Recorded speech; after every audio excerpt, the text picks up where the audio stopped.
Panginoon, hinihiling ko po na pagpalain ninyo ang taong nanonood at nakikinig ngayon. Pagkalooban niyo po siya ng mabuting kalusugan.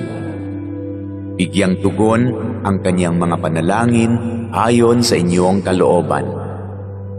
Loobin niyo po na magkaroon ng agarang solusyon ang problemang kanyang kinakaharap, lalo na ang problemang pinansyal at problema sa kanyang karelasyon at mga kaibigan. Ilayo niyo po siya sa tukso na kasalanan at lahat na uri ng kapahamakan. Panatilihin niyo po sa kanyang puso ang pagkakaroon ng malasakit at pagmamahal sa kapwa, katulad ng kanyang pagmamahal sa inyo na aming iisang Diyos. Ito ay aking hinihiling sa pangalan ni Jesus. Amen.